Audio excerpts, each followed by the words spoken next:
کہ سیدہ عائشہ پہ زنا کا الزام لگا، حالانکہ میں بولوں تو گستاخی نہیں ہے. اگر کوئی لفظ یہ بول بھی دے تو وہ تو الزام کی بات کر رہا ہے نا، لیکن ہم نہیں بولتے. اس لیے نہیں بولتے کہ آپ لوگ اس کو پھر غلط ٹریٹ کرتے ہیں. اگر کوئی ہم جملہ نہ بول رہے ہو اس کا یہ مطلب نہیں کہ ہم اس جملے کو کوئی گستاخانہ سمجھتے ہیں. گستاخانہ نہیں ہوتا، کیونکہ آپ کافروں کے ریفرنس سے بیان کر رہے ہوتے ہیں. اور یہ دیکھ لیں، میرے بارے میں جب بھی کوئی بات آئے گی اسے گستاخی بنائیں گے، دوسرے مولویوں کا ذکر آئے گا کہیں گے اس کا تفرد ہے. ان سے ہم یہاں اختلاف کرتے ہیں، ان کے لیے اختلاف کرتے ہیں. میں گستاخ، میں نے ان لوگوں کے ابے کا ذکر کیا کہ فائت اللہ دلوی نے قادیانیوں کے ذبیحے کو حلال کہا اور کہا ان کا حکم اہل کتاب کا ہے. کہتے ہیں یہ ان کا تفرد ہے. کیوں تفرد کیوں ہو گیا؟ کون ہے قادیانیوں کا فرنٹ مین اور یہ سارا کچھ؟ ویسے اعلیٰ حضرت تو تم لوگوں کو بھی قادیانیوں کے ساتھ ہی شامل کرتے ہیں. اعلیٰ حضرت نے لکھا ہے دیوبندی ہوں، اہل حدیث ہوں، شیعہ ہوں یا قادیانی، سب کا ذبیحہ ہی مردار ہے. 1,00,000 دفعہ بھی نام لیں، بلکہ یہ مرتد ہے، واجب القتل ہے. اعلیٰ حضرت تو سب کو برابر ہی سمجھتے ہیں. معاشرے میں آپ کا تعارف اتنا غلط کیوں کروایا جاتا ہے؟ یہ اس بات کا ثبوت ہے کہ ہمارا معاشرہ ابھی اس حوالے سے زندہ ہے کہ وہ خود نیکی پہ چلے نہ چلے، اپنے زوم میں جس چیز کو برائی سمجھتا ہے اس کا تعارف کروا رہا ہے. تو میں تو بڑا خوش ہوں اس سے. یہ اس لیے کروا رہے ہیں کہ تاکہ آپ کو غلط تعارف ہو اور آپ آگے چیک کریں کہ یہ کون ہے اور آپ کو حق کا تعارف ہو جائے. باقی ٹیکنیکلی ایسا ہی ہوتا ہے. ہم تو ختم نبوت صلی اللہ علیہ وآلہ وسلم کی برکت سے یہ کام لے کے چل رہے ہیں نا.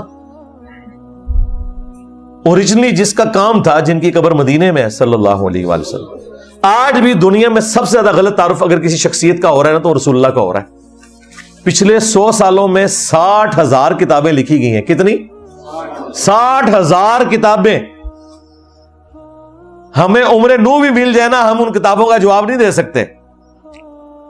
60,000 کتابوں کا جواب دینے کے لیے 1 سال بھی اگر لگے ایک کتاب کا جواب دینے میں تو 60,000 سال چاہیے.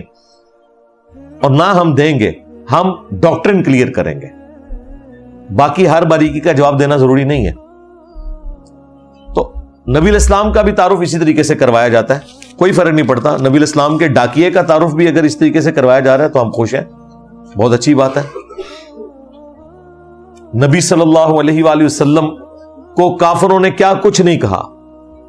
پاگل کہا، نعوذ باللہ، مجنون کہا، اجمی غلام ہے جو اسے پڑھاتا ہے. کہا کہ اسے جو وحی نازل ہوتی ہے یہ پریشان خواب ہے. کہا کہ یہ اگلے لوگوں کی کہانیاں ہیں جو یہ صبح و شام ہم پہ پڑھتا ہے. اس سے بھی آگے بڑھ کے نبی الاسلام کی بیوی کے اوپر بدکاری کی تہمت لگا دی. یہ ایک بڑا حملہ تھا نا، اس سے بڑا کیا حملہ ہو سکتا تھا؟ تو ساری کوششیں انہوں نے کر کے دیکھ لی. نبی الاسلام کے کریکٹر میں تو کوئی کمی نہیں تھی نا، لیکن آپ کے اہل البیت کو، آپ کی بیویوں کو بھی انہوں نے الزام تراشی سے نہیں معاف کیا اور لگائے الزامات. ہمیں تو یقین کریں وہ باتیں ریپیٹ کرتے ہوئے بھی حیا آتی ہے. سورہ المنافقون میں ہے کہ یہ عبداللہ ابن ابی کہتا تھا کہ ہم عزت والے جب مدینے میں داخل ہوں گے تو وہاں سے ذلیلوں کو نکالیں گے. رسول اللہ کو، ان کے اصحاب کو ذلیل کہا، نعوذ باللہ. لیکن ظاہر مجبوراً استعمال کرنا پڑتا ہے، کیا کریں. عیسیٰ ابن مریم کو ڈاکٹر اسرار صاحب نے ایک ویڈیو میں عیسیٰ ابن مریم کے لیے لفظ استعمال کیا کہ یہودی انہیں حرام زادہ کہتے ہیں. لیکن ڈاکٹر اسرار نے منجی نہیں ٹھوکی تھی نا وہابیوں کی اور دیوبندیوں کی. لیکن آپ کو کبھی نہیں ملے گا کوئی کہ جی یہ ڈاکٹر اسرار نے دیکھیں یہ حضرت عیسیٰ ابن مریم کو کیا کہہ دیا. میں نے کبھی یہ ورڈ نہیں یوز کیا، میں بڑے ڈھکے چھپے الفاظ میں کبھی کہتا ہوں بدکاری کی تہمت ان کی والدہ پہ لگی، کبھی کہتا ہوں آؤٹ آف ویڈ لاک، یعنی شادی کے بندھن کے بغیر کہا کہ پیدا ہوئے، اور وہ نیگیٹو سینس میں کہتے تھے. ویسے تو شادی کے بغیر ہی پیدا ہوئے تھے لیکن معجزانہ طور پہ. لیکن ڈاکٹر اسرار صاحب نے یہ ڈائریکٹ جملے استعمال کیے، ولد الحرام بھی کہا، نعوذ باللہ، اور کہا کہ یہ حرامزادہ کا لفظ استعمال کیا، دجال کا لفظ استعمال کیا. بالکل یہ سب کچھ وہ کہتے تھے. لیکن جب کوئی ان الفاظ کو ریپیٹ کرتا ہے نا تو وہ خود گستاخ نہیں ہوتا، کیونکہ وہ کافروں کے ریفرنس سے بیان کر رہا ہوتا ہے. ٹھیک ہے.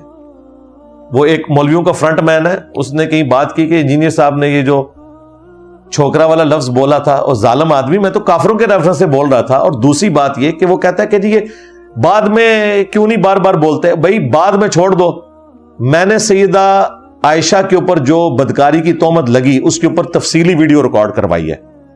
اور اس واقعے افک کا ذکر میں نے درجنوں لیکچروں میں کیا ہے، لیکن میں نے کبھی یہ لفظ نہیں یوز کیا کہ سیدہ عائشہ پہ زنا کا الزام لگا، حالانکہ میں بولوں تو گستاخی نہیں ہے۔ اگر کوئی لفظ یہ بول بھی دے تو وہ تو الزام کی بات کر رہا ہے نا، لیکن ہم نہیں بولتے، اس لیے نہیں بولتے کہ آپ لوگ اس کو پھر غلط ٹریٹ کرتے ہیں۔ اگر کوئی ہم جملہ نہ بول رہے ہو اس کا یہ مطلب نہیں کہ ہم اس جملے کو کوئی گستاخانہ سمجھتے ہیں، گستاخانہ نہیں ہوتا، کیونکہ آپ کافروں کے ریفرنس سے بیان کر رہے ہوتے ہیں۔ اور یہ دیکھ لیں، میرے بارے میں جب بھی کوئی بات آئے گی اسے گستاخی بنائیں گے، دوسرے مولویوں کا ذکر آئے گا کہیں گے اس کا تفرد ہے۔ ان سے ہم یہاں اختلاف کرتے ہیں، ان کے لیے اختلاف کرتے ہیں، میں گستاخ۔ میں نے ان لوگوں کے ابے کا ذکر کیا، کفایت اللہ دلوی نے قادیانیوں کے ذبیحے کو حلال کہا اور کہا ان کا حکم اہل کتاب کا ہے، کہتے ہیں یہ ان کا تفرد ہے۔ کیوں تفرد کیوں ہو گیا؟ کون ہے قادیانیوں کا فرنٹ مین اور یہ سارا کچھ؟ ویسے اعلیٰ حضرت تو تم لوگوں کو بھی قادیانیوں کے ساتھ ہی شامل کرتے ہیں۔ اعلیٰ حضرت نے لکھا ہے دیوبندی ہوں، اہل حدیث ہوں، شیعہ ہوں یا قادیانی، سب کا ذبیحہ ہی مردار ہے۔ 1,00,000 دفعہ بھی نام لیں، بلکہ یہ مرتد ہے، واجب القتل ہے۔ اعلیٰ حضرت تو سب کو برابر ہی سمجھتے ہیں اللہ کے فضل سے۔ آج کل کسی کو بات قرآن و سنت کے مطابق بتاؤ تو وہ کہتے ہیں گمراہ اور وہابی ہو گیا، اور کوئی مسئلہ نہیں، پرانی بات ہوگی۔ آپ کدھر کہتے ہیں وہابی کا لفظ، آپ کدھر استعمال کرتے ہیں؟ ہم نے اتنا ترویا ہے انہوں، نہ میں وہابی نہ میں بابی، میں ہوں مسلم علمی کتابی۔ اب وہ یہ نہیں بات کرتے، کہتے ہیں انجینئر کو سنتا ہے، وہابی کا لفظ تو ختم ہو گیا، وہابی مر گئے ہوں، اب نہیں لوگ یہ بات کرتے۔ اور یہ میں ریالٹی بتا رہا ہوں، یہ میں کوئی تکبر کے طور پہ بات نہیں کر رہا اور نہ عذرائے تفنن کی بات کر رہا ہوں، یہ ریالٹی ہے۔ آپ جہاں قرآن و سنت کی بات کریں گے آپ لوگ وہابی نہیں کہتے، کہتے ہیں وہ انجینئر نو سنتا جی، کیونکہ وہابی تو قرآن و سنت کی بات نہیں کرتے، وہ مامو مامو کرتے رہتے ہیں۔ کیا نجدیوں کے لیے حضور صلی اللہ علیہ وسلم نے دوزخ کا کہا ہے؟ نج سے مراد شیطان کا سینگ، اور اس کے اوپر میری تفصیلی ویڈیو دیکھ لیں۔ باقی یہ جو بریلویوں نے محمد الوہاب صاحب کے اوپر یہ فتویٰ لگایا وہ بالکل غلط ہے۔ کیا لائسنس کے بغیر گاڑی چلانا اسلام میں جائز ہے؟ غلط ہے، غلط ہے، بالکل غلط ہے۔ صحیح سوال پوچھا ہے، لائسنس تو بنوانا چاہیے، بالکل۔ اب تو ویسے ہی چلان اتنے زیادہ ہو رہے ہیں، ضرور بنوائیں، اور صرف لائسنس نہیں، گاڑی چلانی بھی آنی چاہیے، ہاں، اور اشاروں کا بھی پتہ ہونا چاہیے۔ کئی ڈرائیور ہیں 20-20 سال سے ڈرائیونگ کر رہے ہیں لیکن انہیں کوئی تمیز نہیں ہے، جس وقت چاہیں وہ اپنی لین بدل لیتے ہیں اور انڈیکیٹر بھی نہیں دیتے، پتہ نہیں چلتا کہ کس وقت آ کے آپ کے اوپر چڑھائی کر دیں وہ۔